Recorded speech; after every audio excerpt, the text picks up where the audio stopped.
നമ്മൾ കേരളത്തിന്റെ ഒരു സാമൂഹ്യ അന്തരീക്ഷത്തെ നമ്മൾ നിരീക്ഷിക്കുകയാണെങ്കിൽ കഴിഞ്ഞ കുറച്ച് വർഷങ്ങളായിട്ടുള്ളൂ അത് അസാധാരണമാവിധം അസഹിഷ്ണുത നിറഞ്ഞതായിട്ട് മാറുകയാണ്.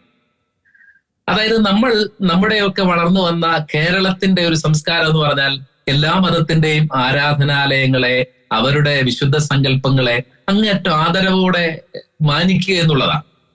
എന്നാൽ ഇപ്പോൾ ജോർജ് സൂചിപ്പിച്ചതുപോലെ നമ്മൾ കഴിഞ്ഞ കുറെ സീരിയസ് ആയ വിഷയങ്ങൾ, പുൽക്കൂട് കൊണ്ട് തിരുസ്വരൂപം എടുത്തുകൊണ്ട് ആറ്റിക്കളയുന്നു, ബൈബിള് കത്തിക്കുന്നു, ഒരാവശ്യവുമില്ലാതെ ഒരു ക്രൈസ്തവ വിദ്യാഭ്യാസ സ്ഥാപനങ്ങൾ കയറി നിസ്കാരത്തിന് അനുവാദം ചോദിക്കുന്നു, അല്ലെങ്കിൽ പള്ളി പരിസരങ്ങളിൽ അപകടകരമായി വാഹനം ഓടിച്ച് അതിന്റെ ആ സ്വച്ഛതയ്ക്ക് തടസ്സം ഉണ്ടാക്കിക്കൊണ്ടിരിക്കുന്നു.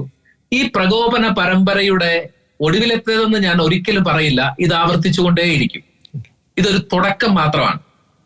അതിൽ നമുക്ക് ഏറ്റവും അടുത്ത അവസാനത്തെ അല്ലെങ്കിൽ ഏറ്റവും ലേറ്റസ്റ്റ് ഉദാഹരണം എന്ന് പറയാവുന്നതാണ് ചെമ്പന്തൊട്ടിയിൽ ഉണ്ടായിട്ടുള്ളത്. നമുക്ക് അത്ഭുതകരമായ ഒരു കാര്യം, എനിക്ക് വളരെ പരിചയമുള്ള പ്രദേശമാണ്. പള്ളിയിൽ ചെന്ന് നിസ്കരിക്കാൻ സ്ഥലം ചോദിക്കുന്നു. 100 മീറ്റർ ഇല്ല, മോസ്ക് 1 or 2 ഉണ്ട് ഈ പറയുന്ന പ്രദേശത്ത്. എന്തുകൊണ്ടാണ്? നമുക്ക് ചിന്തിച്ചു നോക്കൂ, നമുക്ക് നമ്മുടെ ആരാധനാലയം ഉള്ളപ്പോൾ നമ്മൾ ക്രിസ്ത്യാനികൾ ഞങ്ങളൊരു കുർബാന ചെല്ലാൻ അനുവാദം തരുമോ എന്ന് ഏത് മോസ്കിൽ ചെന്നാണ് ചോദിക്കുന്നത്. അപ്പോൾ ഇത് വളരെ ബോധപൂർവകമായ ഒരു പ്രകോപനമാണ് അവിടെ നടന്നിട്ടുള്ളത്. ആ ചോദിക്കുന്ന അത് തന്നെയാണ് നമ്മുടെ വിഷയം, നമ്മളെ സംബന്ധിച്ച് ഏറ്റവും ഗൗരവമായ വിഷയം എന്ന് പറയുന്നത്.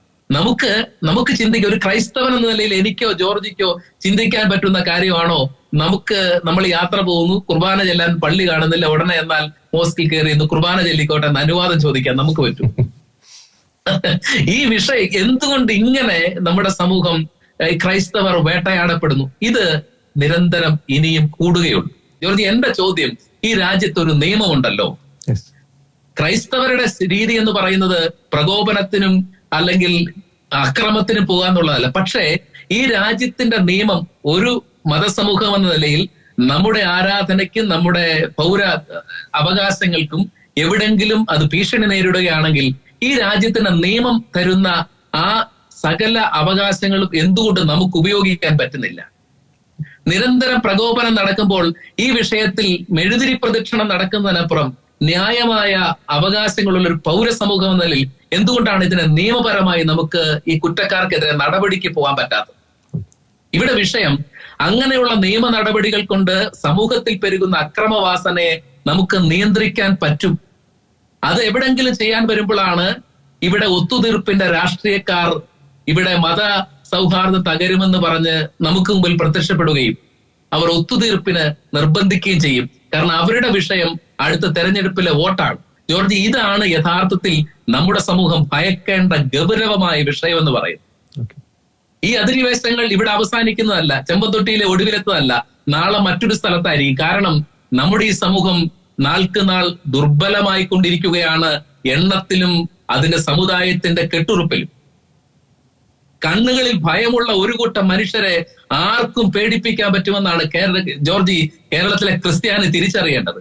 കണ്ണുകളിൽ നിറയെ ഭയമാണ് ഈ മനുഷ്യർക്ക്. നമ്മൾ ഇന്ന് ഭയത്തിനടിമപ്പെട്ട ഒരു സമുദായമാണെങ്കിൽ നോക്കി നിൽക്കുന്നവനും വഴിയെ പോകുന്നവനും സകലവനും നമ്മളെ പേടിപ്പിക്കാൻ ശ്രമിക്കും.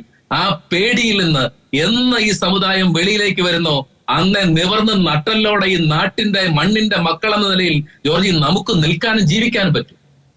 അല്ലെങ്കിൽ ഭയം കൊണ്ട് കൂനിപ്പോയ ഒരു തലമുറയായിരിക്കും നമ്മളിവിടെ അവശേഷിപ്പിക്കുന്നത്. സകലവന്റെ ആട്ടുകേട്ടും അധിനിവേശങ്ങൾക്കും അടിച്ചമർത്തലുകൾക്കും വിധേയമായി നിൽക്കുന്ന ഒരു ഭീരുക്കളുടെ സമുദായത്തിന് വേണ്ടി നമ്മൾ അതിന്റെ ഭാഗമാകേണ്ടി വരികയാണ്. അതായിരിക്കും ഇവിടെ അവശേഷിക്കാൻ പോകുന്നത്. അതുകൊണ്ട് ഇവിടെ വേണ്ടത് നമുക്കൊരു തിരിച്ചറിവുണ്ടാവുക എന്നുള്ളതാണ്. നമ്മൾ ആക്രമിക്കാനും ആരെയും ഉപദ്രവിക്കാനും പോകുന്നവരല്ല. പക്ഷേ ഇങ്ങനെയുള്ള പ്രകോപനങ്ങൾ നടത്തുന്നത് ഇത് ബോധപൂർവമായ ഒരു ശൈലിയാണോ? ഇത് ആരുടെയെങ്കിലും കൃത്യമായ തിരക്കഥയുടെ ഭാഗമാണോ? ഈ സമുദായത്തെ പേടിപ്പെടുത്തി ഭീതിപ്പെടുത്തി ലോകത്തിന്റെ പല ഭാഗത്ത് ഇങ്ങനെ തന്നെയാണ് ജോർജി നടന്നിട്ടുള്ളത്. ഇതൊരു ശൈലിയാണ്. ഇത് ഇറാഖിൽ നടന്ന ശൈലിയാണ്, സിറിയയിൽ നടന്ന ശൈലിയാണ്, നഗോർണോയിലും കാരബാക്കിലും നടന്ന ശൈലിയാണ്, ഇന്ന് നടന്നുകൊണ്ടിരിക്കുന്ന ശൈലിയാണ്. പക്ഷെ ഇവിടെ കേരളത്തിലൊരു വ്യത്യാസം ഉണ്ട് വെച്ചാൽ ഇവിടെ ഭയപ്പെടുത്തുകയും ചെയ്യും, സൈഡിലൂടെ സമവായം അല്ലെങ്കിൽ ഒത്തുതീർപ്പുമായിട്ട് ചിലർ വരികയും ചെയ്യും. അത് പൂഞ്ഞാർ വിഷയത്തിലും പാലാപിതാവിന്റെ വിഷയത്തിലും ചെമ്പന്തൊട്ടി വിഷയത്തിലും വിഴിഞ്ഞത്തും മുനമ്പത്തും നാം കാണുന്ന ഒരു ട്രെൻഡാണത്.